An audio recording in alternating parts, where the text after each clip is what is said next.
It's funny, the things you remember. Not always the big, dramatic moments at first. Sometimes it's just the quiet, everyday indignities that stack up, forming the foundation of who you become. For me, it started so young, I honestly can't tell you where the before was. I was just the other one. The invisible kid. The one nobody gave a crap about. You see, my younger brother, Lucas, he was God's gift to humanity, or so my parents, William and Barbara, treated him. Every breath he took was a triumph. Every mediocre achievement, a cause for celebration. And me? I was just there. Background noise in the elaborate production that was Lucas's life. It wasn't just favoritism, it was a performance. A textbook case of golden child versus scapegoat that would make a family therapist just throw their hands up. Since I turned 18, my life revolved around the family business, Hartwell Restorations. I was expected to contribute, to work. And I did. 60-hour weeks weren't uncommon. I watched that company grow from a $2 million operation to $15 million under my watch. Lucas? He'd show up maybe twice a year for a quick photo op. And he'd get praised for it. Meanwhile, I'd get adequate for tripling the company's revenue. Adequate, that was their chosen word. The double standards were just a constant hum in my life. When I graduated high school with honors, working part-time at the shop the whole time, my parents just nodded, "That's nice." Then they went back to planning Lucas's graduation party.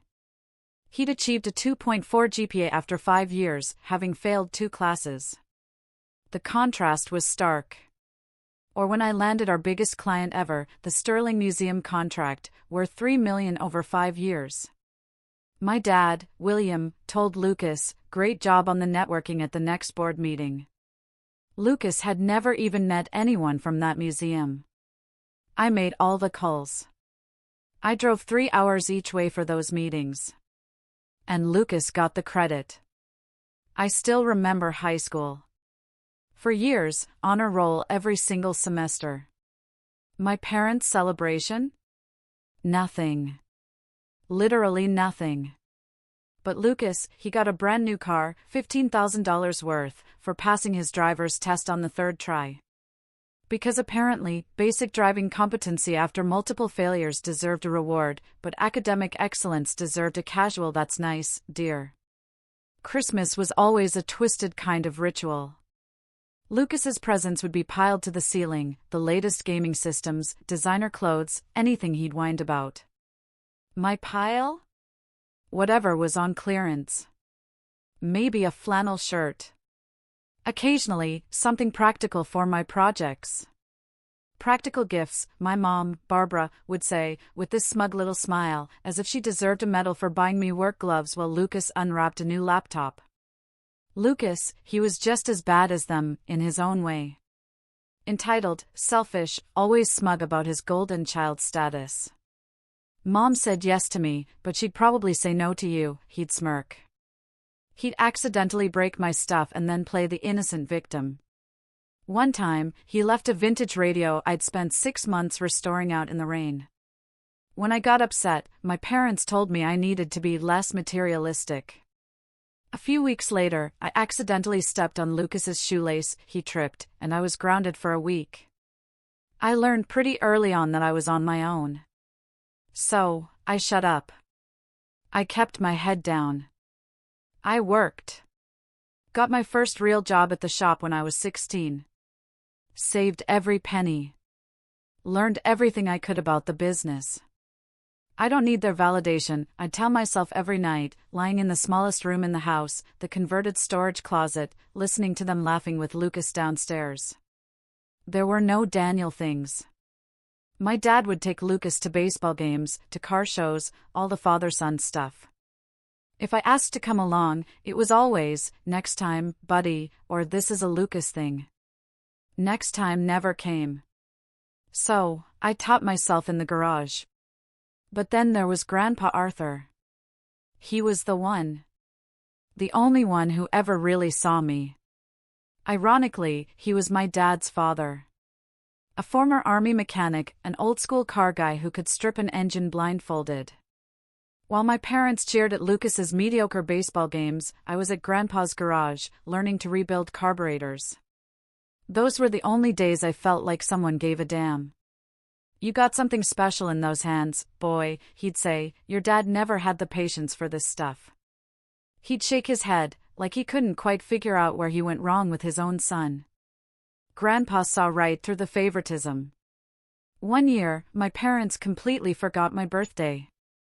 March 15th, gone from their minds. They remembered Lucas had a party to go to and drove him there. My mom even said, "Oh, it's your birthday tomorrow, isn't it? We'll celebrate next weekend." They didn't even get me a cake. Next weekend never came. When Grandpa found out, he was livid. Showed up at our house that night with a beautiful set of precision tools I'd been eyeing. "Happy birthday, kiddo," he said, loud enough for them to hear from the kitchen. Some things are worth celebrating properly. My dad's face was priceless. Half embarrassed, half annoyed that his own father was calling him out. Every Christmas, when my parents gave me socks, Grandpa would sneak me something real. Quality tools. One year, my parents complained. "He doesn't need to be spoiled, William," my mom said, as if a decent set of wrenches was equivalent to Lucas's new gaming console. Grandpa just stared her down. Recognizing talent ain't spoiling. It's investing. Then he winked at me. When I was 20, Grandpa Arthur was diagnosed with Parkinson's. I spent as much time with him as I could, even when my parents complained I was neglecting family obligations, meaning I wasn't available to cover Lucas's constant absences at the shop. Before Grandpa passed 3 years ago, he pulled me aside. His hands were shaking, but his eyes were still sharp. "Don't trust your father," he told me. "I've seen how he looks at that company, like it's just money waiting to be spent. Promise me you'll protect what we built." I promised. I didn't know then how important that promise would become. Grandpa started Hartwell Restorations in 1965 with nothing but a single bay. By the time he was too sick to work, it was a 16-bay facility with 31 employees, contracts with museums, and a reputation that took decades to build. When he couldn't run things anymore, my dad took over. And that's when things started to shift. Not obviously at first, just little things. Equipment orders that didn't quite add up. Vendors I'd never heard of. Expenses that seemed higher than they should be. I flagged some of it, and my dad told me to focus on my job and stop playing accountant. So, I did. Biggest mistake I ever made. For the next 3 years, I buried myself in the work. Rebuilt engines, restored classics, trained new guys, managed client relationships. The company kept growing. And I told myself that meant everything was fine. I was so incredibly stupid. Last month, everything changed. I was working late at the shop, which was normal for me. What wasn't normal was hearing voices from the kitchen area of the office. My parents and Lucas, who almost never showed up after hours. Lucas barely showed up during regular hours. I wasn't trying to eavesdrop, not at first. Just wanted to grab a coffee before diving back into the Henderson project. But then I heard my name. Something made me stop. I pressed my ear against the door. My dad's voice cut through the silence like a knife. "Lucas gets everything. The house, the business, the investments, all the offshore accounts. Daniel? He's not getting a single thing." My mom's laughter followed. Sharp, cruel. The kind of laugh that tells you exactly where you stand. He never deserved it anyway. Always so eager to please. Like a stray dog begging for scraps. "Did you see how hard he worked on that Henderson estimate?" Almost felt bad for him. My hands started trembling as I watched them clink their glasses through the crack in the door. 28 years of being their son. 28 years of staying late, covering Lucas's phantom shifts, taking the blame for his screw-ups. Being the reliable workhorse who never complained. And they'd already written me out of existence, like I was some clerical error they finally got around to fixing. But that wasn't even the worst part. Not even close. The bankruptcy filing is ready, my dad continued. We file Friday. By Monday, Hartwell Restorations will be gutted. The money will be offshore, and we'll be set for life. I'm thinking Belize. I almost stopped breathing. Bankruptcy? Offshore money? What was he talking about? What about the employees? Lucas asked. Not with concern, but idle curiosity, like he was asking about the weather. They should have saved more, my mom said dismissively. Not our problem. That's 31 people who should have planned better for their futures. And the vendors? Lucas again. They'll get pennies on the dollar in the bankruptcy proceedings, Dad said with a shrug I could hear in his voice. Maybe nothing. That's business. 31 people. Families who'd worked alongside me for years. Michael, who worked double shifts for his wife's cancer treatments. Frank, who'd been with the company since before I was born. Maria, putting 2 kids through college on her salary. They were going to destroy all of them and just walk away. I had to grip the door frame to keep from falling over. Then I heard something that made my blood run cold. What about Daniel? Lucas asked. He's been asking questions about the Henderson account discrepancies. Noticed some numbers didn't add up. There was a pause. Then my dad spoke, his voice calm and matter-of-fact. Don't worry about Daniel. After Friday, he won't be able to cause any problems. I've already got the termination letter ready. We'll say he was skimming from the parts inventory. Been doing it for years. Easy to prove with some creative documentation. Will anyone believe that? Lucas sounded skeptical. Who's going to question it? My mom laughed. The adopted kid versus the real family? Please. We've been building this narrative for years. Daniel, the screw-up. Daniel, who can't manage money. Daniel, who's jealous of his successful brother. By the time we're done, everyone will believe he was stealing from his own grandfather's company. Adopted, the word hit me like a physical blow.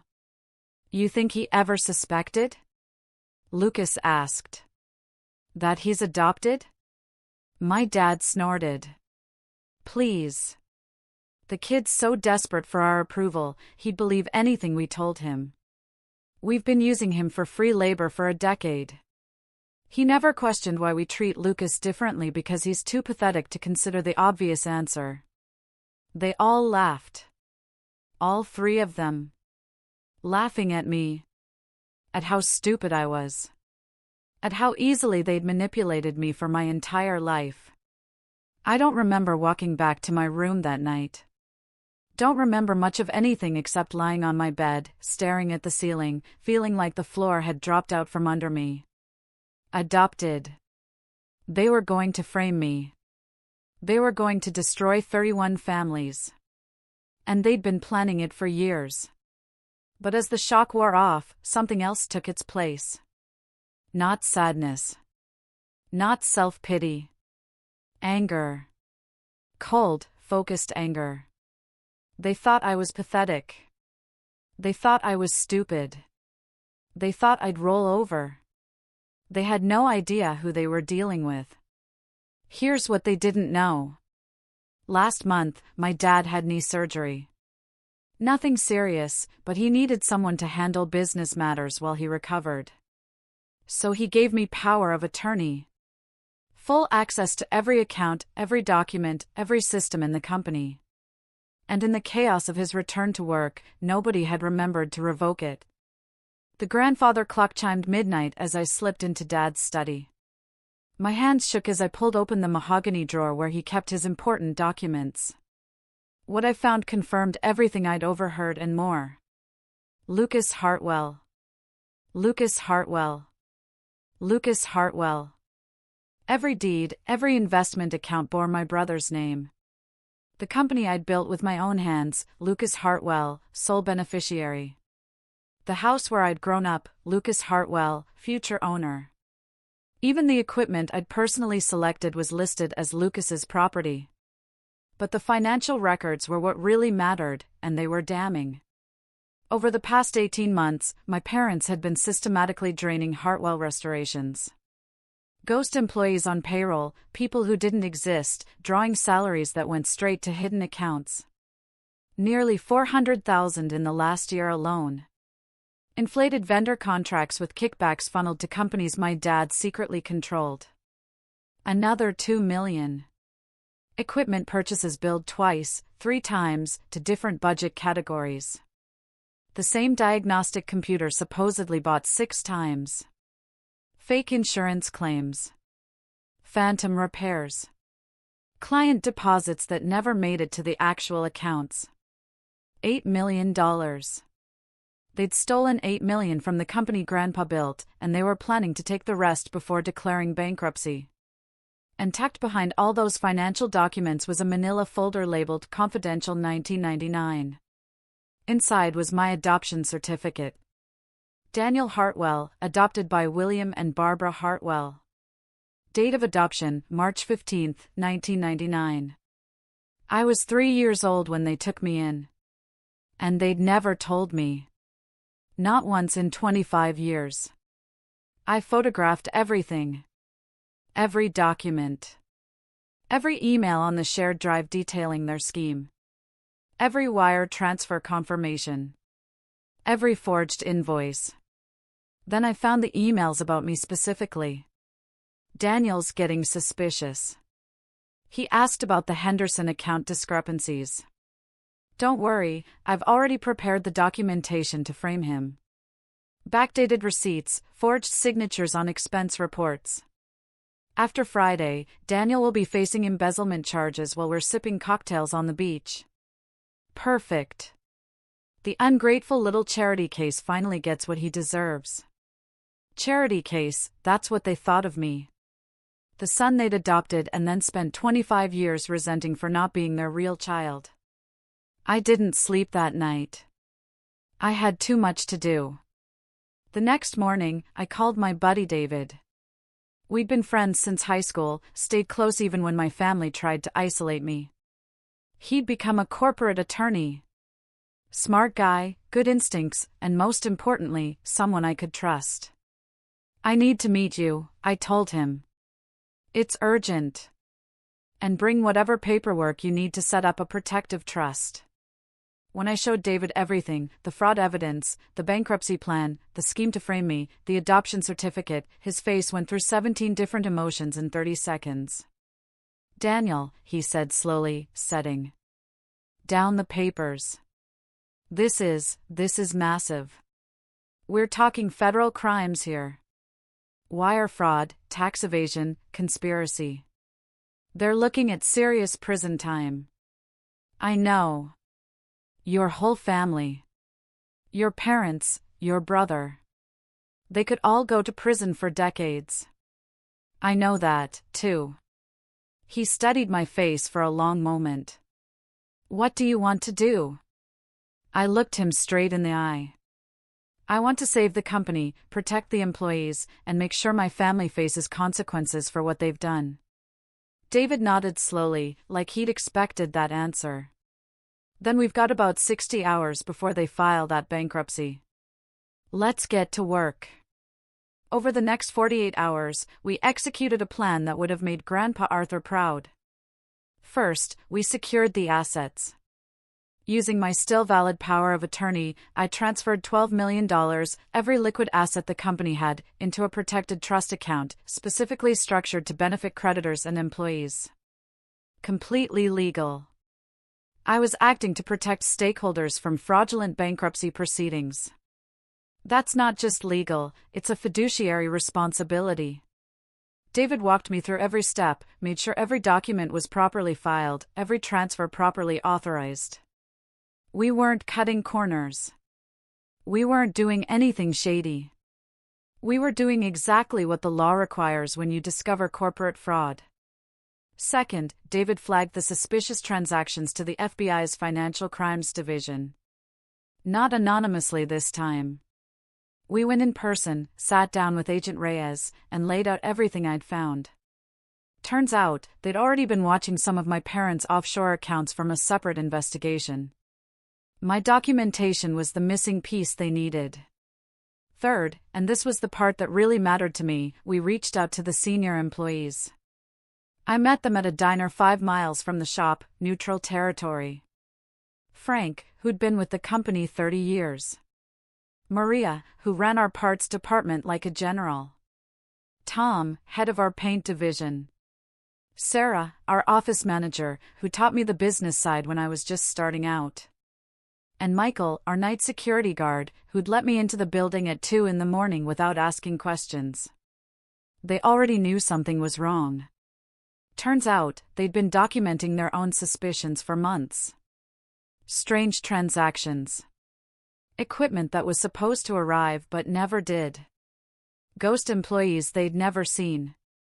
They just didn't know who to trust. When I showed them what I'd found, when I told them about the bankruptcy plan, about the offshore accounts, about the 31 families my parents were planning to destroy, the room went silent. Then Frank, this grizzled old mechanic who'd known me since I was a teenager, looked me dead in the eye. "Your grandfather hired me when I was 19 years old," he said. "Gave me a chance when no one else would. Taught me everything I know.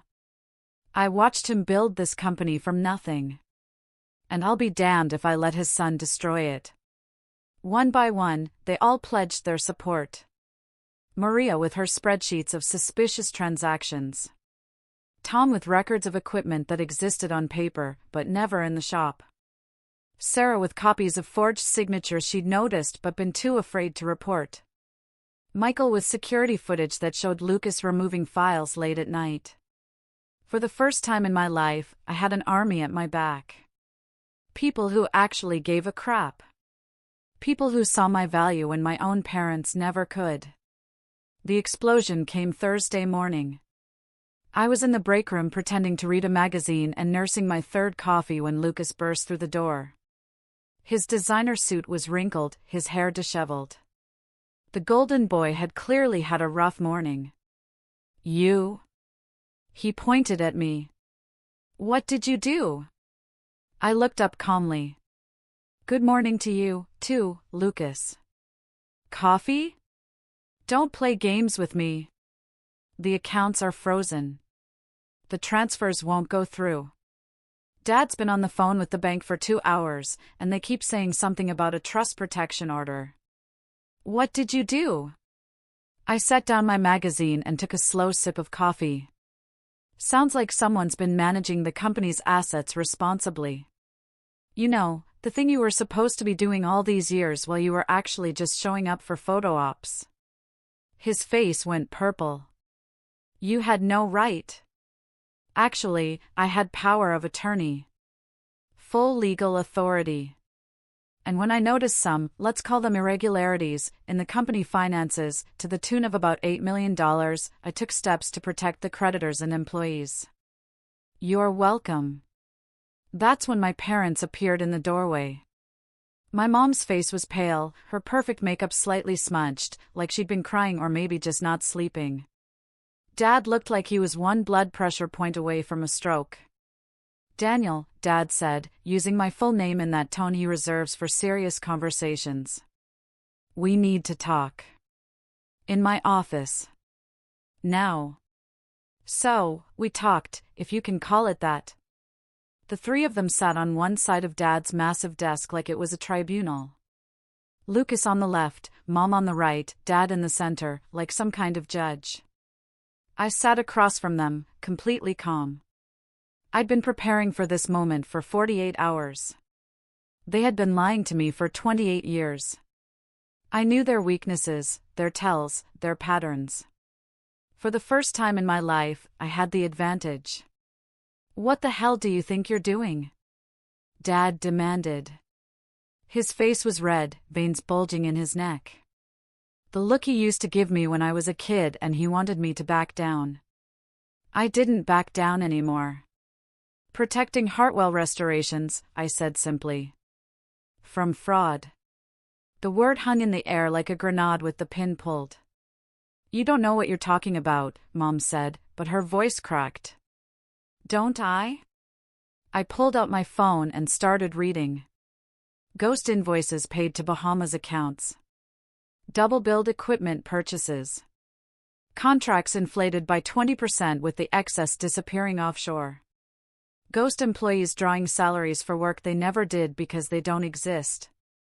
A bankruptcy filing scheduled for tomorrow that would destroy 31 families while you three sail off to Belize. Nobody moved. And my personal favorite, I continued, watching their faces. The plan to frame me for embezzlement when I got too close to the truth. Really? Backdated receipts and forged expense reports? You thought that would hold up to investigation? Lucas lunged at me across the desk. I stepped aside, and he sprawled onto the floor, knocking over Dad's lamp. Careful, I said, not even raising my voice. Wouldn't want to add assault to your list of federal charges. Although, honestly, at this point, what's one more? How dare you? Mom hissed. After everything we've done for you. We took you in when nobody wanted you. We gave you a home, a family, and this is how you repay us? I laughed. Actually laughed out loud. A family? You mean the family that made me pay rent while Lucas lived free? The family that gave him credit for my work? The family that forgot my birthdays and threw parties when Lucas passed his driver's test on the third try?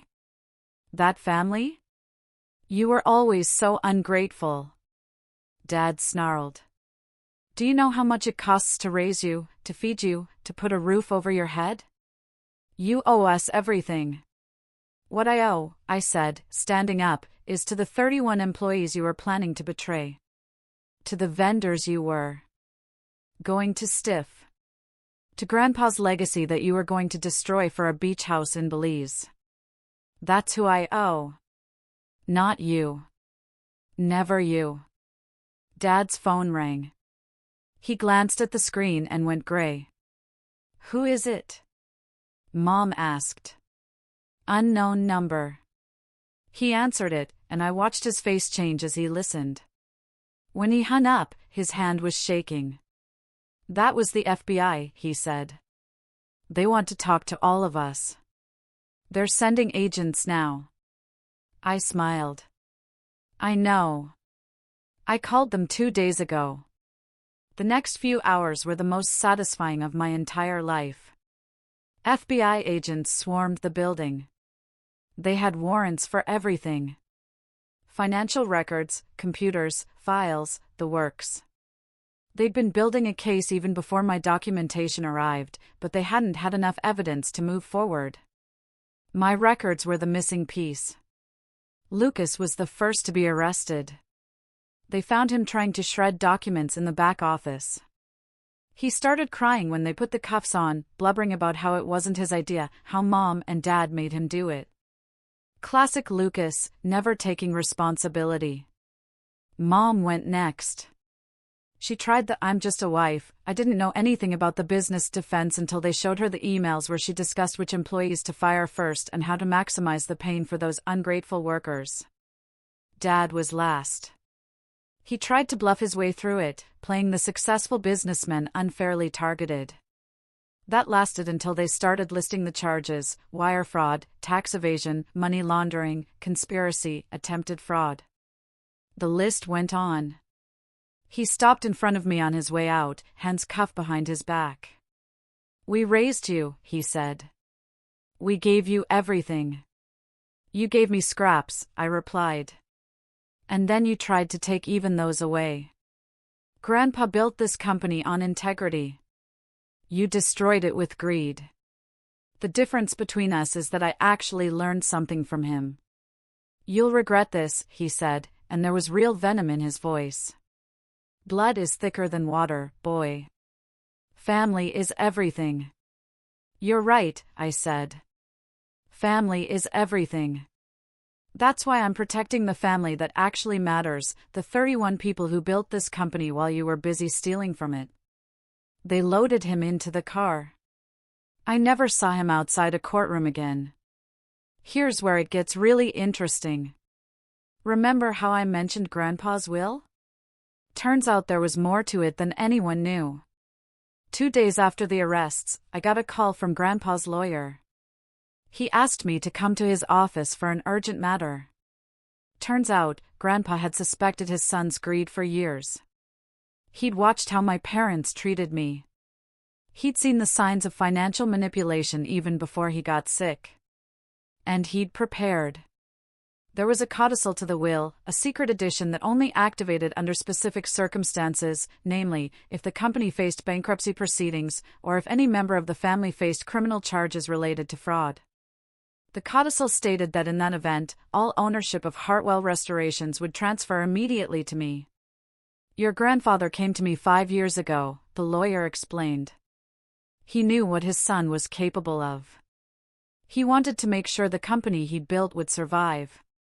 And he wanted to make sure you'd be the one to save it. He handed me a letter. Grandpa's handwriting, shaky but determined. My dearest Daniel, if you're reading this, then my worst fears have come true. My son has chosen greed over honor, and Hartwell Restorations faces its darkest hour. I've watched you grow from that scared little boy your Aunt Susan brought to our door into a man of integrity and strength. Blood doesn't make family, son. Character does. You've shown more dedication to our legacy than William ever did. Save our company. Save our people. Be the Hartwell I always knew you could be. All my love, Grandpa Arthur. I'm not going to lie. I had to step out for a minute when I read that. The trial took 3 months. Federal court, packed galleries, daily news coverage. The evidence was overwhelming. Between my documentation, the employee records, and the FBI's investigation, there was no way out. I testified on the second day, walked into that courtroom, and sat 10 feet from the people who'd raised me. Mom wouldn't look at me. Dad glared like he could burn holes through my skull. Lucas just looked broken, like a child who'd finally learned that actions have consequences. I told the jury everything, the fraud I'd discovered, the plan to frame me, the bankruptcy scheme that would have destroyed 31 families, the adoption I'd never known about, and how they'd used it as justification for treating me as less than human for my entire life. When Mom's lawyer tried to discredit me, called me a disgruntled employee seeking revenge, and suggested I'd fabricated evidence, the prosecutor showed the jury the emails. The ungrateful little charity case finally gets what he deserves. He's so pathetic, he'd believe anything we told him. After Friday, Daniel will be facing embezzlement charges while we're sipping cocktails on the beach. That pretty much ended that defense. Dad got 12 years. Mom got 8. Lucas got 10, plus an additional 2 for obstruction when he tried to destroy evidence after his initial arrest. He'd actually attempted to wipe the company's servers before the FBI could copy them. Didn't realize we had off-site backups that I'd set up 2 years earlier because I was apparently the only person in that company who actually planned for emergencies. Peter Olson, my dad's business partner who'd helped facilitate the offshore transfers, flipped on everyone and got 5 years. Last I heard, his wife divorced him, and his kids won't return his calls. But the real victory wasn't watching them get sentenced. It was what happened to Hartwell Restorations. With controlling interest now legally mine thanks to Grandpa's codicil, I had a choice. I could run the company myself. Cash out and disappear with the money. Or do something different. I chose door number 3. We converted Hartwell Restorations to an employee-owned company. The 31 workers who would have lost everything instead became part owners of a business worth $15 million. I'll never forget the day we signed the papers. Frank, who'd been with the company for 30 years, sat at that conference table and stared at his shares like he couldn't believe they were real. First time I've ever owned anything of real value, he said, his voice rough. First time in my whole life. Maria used her equity stake to finally pay off her kids' student loans. Tom took a sabbatical, his first real vacation in 15 years, and came back energized and full of new ideas. Sarah got promoted to CFO because nobody knows the company finances better than she does. And Michael, the night security guard who let me into the building at 2 a.m. without asking questions. He used his shares to finally get his wife the cancer treatment she needed. The treatment that wasn't covered by insurance, the treatment he'd been working double shifts for 3 years trying to afford. His daughter, Chloe, graduated from state last month. Honors degree in accounting. She works in our finance department now, making sure what my parents did can never happen again. As for me, I kept a small ownership stake, but stepped back from day-to-day operations. The company's in good hands with people who actually care about it. People who earned their positions through hard work, not nepotism. I used part of my share to find my biological family. Hired someone to track down my records, trace my history, figure out where I actually came from. My birth mother, Eleanor, passed away when I was 3 years old. That part was true. But her sister, my Aunt Susan, had been searching for me for 20 years. She'd sent letters to the Hartwell house every year on my birthday. Cards at Christmas. Photos of my mother, of my grandparents, of the family I never knew I had. The Hartwells threw them all away. 20 years of letters, gone. When Aunt Susan and I finally met, I almost couldn't believe it. She looked like me. Same eyes, same stubborn chin, same way of standing like we're ready for whatever comes next. She told me about my mother. Eleanor was 22 when she had me. Poor, working 2 jobs, no support system. She thought giving me to the Hartwells would give me a better life. They seemed successful, stable, like good people. She didn't know what they really were. Nobody did. Aunt Susan has pictures now of my mother holding me as a baby. Of my grandparents who passed before they could know I existed. Of a family that wanted me. 6 months later, Legacy Auto Works, that's what we renamed the company, just posted its best quarter in company history. Revenue up 23%. We got written up in 3 industry publications as a model for employee ownership. But here's the real update you guys want to hear about. Last Tuesday, I got a call from Agent Reyes at the FBI. Turns out my parents had been trying to run a scheme from inside prison. They'd convinced some old business associate to help them hide assets the feds had missed during the initial investigation. A storage unit in Arizona with about $200,000 in cash and some bearer bonds Grandpa had bought back in the 80s. The associate got cold feet and contacted the authorities. Now my parents are facing additional charges. Dad's looking at another 5 to 8 years tacked onto his sentence. Mom's facing 3 to 5. Lucas tried to cut a deal by testifying against them again. The prosecutor laughed him out of the room. Apparently, my parents made me do it doesn't work twice. But wait, it gets better.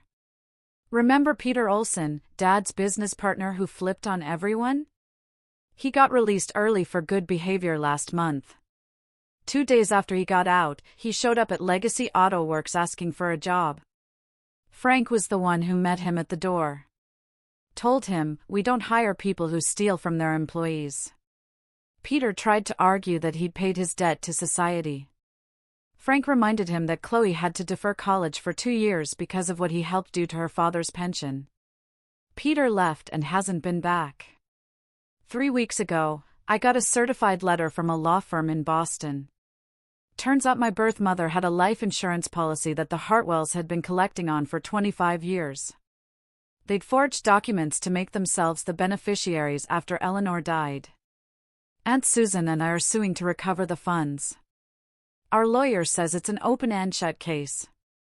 The Hartwells are going to have to pay back every penny, plus interest. We are donating it all to the Eleanor Chin Memorial Fund. Speaking of which, we awarded our first 2 scholarships last week. A kid named Liam from the city's east side who wants to be a diesel mechanic, and a girl named Chloe whose dad worked at Legacy for 15 years before he passed. Full rides for both of them. Trade school, tools, living expenses, everything. Aunt Susan cried when we handed out the certificates. So did I, honestly. Oh, and one more thing. Last month, I was going through some of Grandpa Arthur's old papers that Aunt Susan had saved. Found a letter he wrote to my birth mother back in 1999, right after the adoption. He tried to contact her, tried to make sure she was okay, that she knew I was being taken care of. The Hartwells intercepted the letter and never sent it. But Grandpa kept a copy. In it, he promised Eleanor that he'd watch over me, that he'd make sure I grew up knowing I was valued, that he'd protect me from his son if it ever came to that. He kept that promise. Even from the grave, he kept it. Someone asked what happened to the house I grew up in. The feds seized it as part of the asset forfeiture. It went to auction last month. I bought it. Not to live in. God, no. Too many bad memories in those walls. I donated it to a nonprofit that provides transitional housing for young adults aging out of foster care. Kids who aged out of the system with nowhere to go. Kids like I would have been if the Hartwells hadn't taken me in. The organization renamed it the Arthur Hartwell House, after my grandfather. There are 6 young people living there now, getting job training and life skills support. Learning that they matter, that someone gives a damn about them. The first resident moved in 3 weeks ago. Kid named Alex, 19 years old, aged out of foster care with nothing but a garbage bag of clothes. He's working at Legacy now, learning to restore classic cars. Frank took him under his wing. Last week, Alex asked me why I did all this. Why I bought the house, started the scholarships, gave him a job. I told him the truth. Someone did it for me once. A grandfather who saw me when nobody else did. Now it's my turn to pass it on. He nodded like he understood. Then he went back to work on a 1969 Camaro we're restoring for a client in Texas. Good kid. Reminds me of myself at that age. Hungry, determined, ready to prove everyone wrong. Isn't it amazing how one person's kindness can echo through generations?